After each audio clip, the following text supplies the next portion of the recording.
Hi friends, welcome to our channel. Pranay గీతం 24వ భాగం. ఇది ఓకే కానీ మరి యుగంధన్ ఏం చేద్దాం? రాత్రి నుండి వాడు కనబడట్లేదని వెతుకుతున్నారట. నాన్నకు పొద్దున్నే ఫోన్ చేసి చెప్పారట ఆ దినేష్ వాళ్ళు అని అన్నది గీత. దానికి ఒక మార్గం ఆలోచించాను, ఆల్రెడీ చేసేసాను కూడా అని చెప్పాడు ప్రణయ్. ఏంటి అది? ఏం చేసావు అంటూ అడిగింది గీత. ఏం లేదు, ఇవాళ ఉదయం మామూలుగా ఆఫీస్కి వెళ్ళాను. ఆఫీస్లో వెళ్ళి స్టోర్ రూమ్లో ఏవో ఫైల్స్ ఉన్నాయని తీసుకుని రమ్మని బాయ్ని పంపాను. ఆ తర్వాత అతడు గట్టిగా అరుచుకుంటూ వచ్చాడు. నేను ఆఫీస్ స్టాఫ్ అంతా కూడా ఎందుకు అరుస్తున్నావు, ఏమైంది అని అడిగితే అక్కడ శవం ఉంది అని చెప్పాడు. మేము వెళ్ళి చూసాం. దాంతో నేను ఏం తెలియని వాళ్ళలాగానే ఉన్నాను.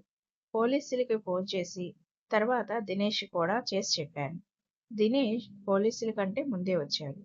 వచ్చి రాగానే తండ్రి శవం చూసి షాక్ అయి నా వంక చూస్తూ మీరే చంపుంటారు అని అన్నాడు. నాకు కోపం వచ్చి మాకేం పని, మీ నాన్నని చంపాల్సిన అవసరం ఏముంది అని అన్నా.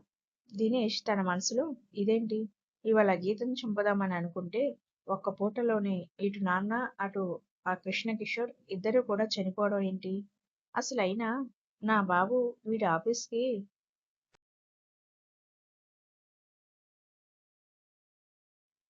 మాతో ఎవరికీ చెప్పకుండా రావడం ఏంటి?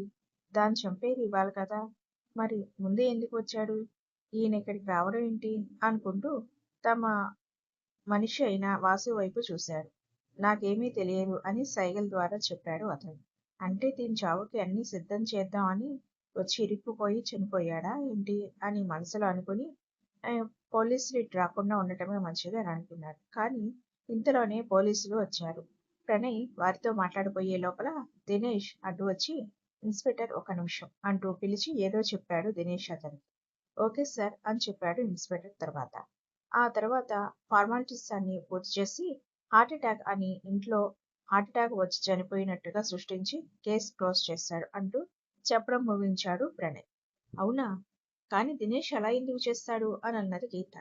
ఎందుకంటే తీగ లాగితే డొంకంతా కదులుతుంది కదా, వాళ్ళు చేసిన కుట్రలు కుతంత్రాలు హత్యలు అన్ని బయటపడతాయి కదా, అందుకే అలా అనుకుని కేసు క్లోజ్ చేయించాడు అన్నయ్య ప్రణయ్ మాటలు విని నవ్వింది గీత. ప్రణయ్ కూడా తన నవ్వుతో శృతి కలిపాడు. ఇహ మిగిలింది ఆ దినేష్ మాత్రమే, వాడి సంగతి కూడా చూడాలి అని అనుకుంటూ మాట్లాడుకుంటున్న వాళ్ళని చూసి ఇప్పుడే మిమ్మల్ని చంపేస్తారా, భలే దొరికారు ఇద్దరు కూడా అని పైన తిరుగుతున్న ఫ్యాన్ వైపు చూశాడు యుగంధర్ ఆత్మ. వెంటనే అది ఊగుతూ గీత మీద పడబోతుంటే అది చూసి ప్రణయ్ కంగారుగా గీత అంటూ తనని పక్కకు లాగాడు. దాంతో ఆ ఫ్యాన్ గీత మీద కాకుండా కింద పడింది. ప్రణయ్ ఫ్యాన్ గీత మీద పడుతుంటే గీత అంటూ తన పక్కకు లాగాడు. ప్రణయ్ దాంతో ఫ్యాన్ కింద పడింది.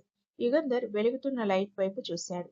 అది కూడా ఊగుతూ గీత వాళ్ళ మీద పడుతుంటే దాని నుండి తప్పించుకోవడంతో అది కూడా నేల మీద పడింది.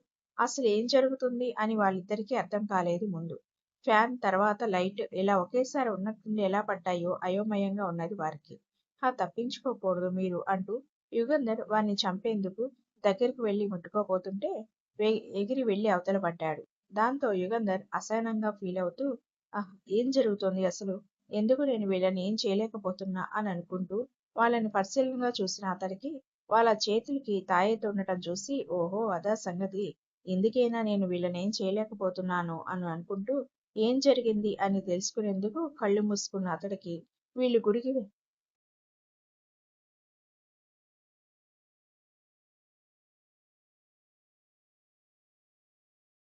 వెళ్ళడం, అక్కడ స్వామీజీ కనిపించడం, వీళ్ళకి రక్షగా ఇది కట్టడం, తన గురించి చెప్పడం ఇవన్నీ కనిపించాయి. అది చూసి నవ్వుతూ ఆ స్వామీజీ తాయెత్తు కట్టినంత మాత్రాన మీరు నా నుండి తప్పించుకోలేరు, ఇప్పుడు చూపిస్తా అంటూ నవ్వి ఉప్పాన్ని ఊదేసరికి తలుపులన్నీ వాటంతట అవే మూసుకుని పోయాయి. అది చూసిన గీత ప్రణయ్ తలుపులు అవే మూసుకుపోయాయి, చూడు రాత్రి కూడా ఇంతే, కానీ నాన్నేమో గాలికి అని చెప్పారు, మరి ఇప్పుడు గాలి కూడా లేదు కదా బయట అన్నది భయంగా.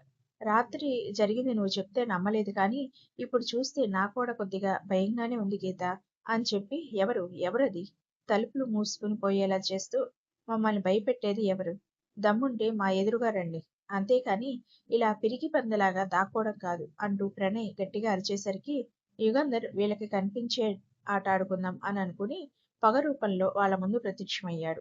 సడన్ గా ఈ పొగ ఏమిటా, ఎక్కడి నుంచి వస్తుందా అని చూస్తున్న వాళ్ళు అది ఒక మనిషి రూపంగా మారటం చూసి ఆ రూపం ఎవరిదో చూసిన గీత ప్రణయ్లిద్దరూ షాక్ అయ్యారు. వారికి నమ్మశక్యం కాలేదు. యుగంధర్, నువ్వు బ్రతికే ఉన్నావా అని అడిగింది గీత. ఆమె మాటలకి యుగంధర్ పెద్దగా నవ్వుతూ, మీరిద్దరూ నన్ను చంపినప్పుడే చెప్పాను కదా, నేను ఆత్మగా వచ్చైనా సరే నీ అంతు చూస్తాను, మిమ్మల్ని వదిలిపెట్టను అని. నేను అన్నట్టుగానే వచ్చాను. రావడంతోనే మిమ్మల్ని అంతం చేయాలని చూశాను. కానీ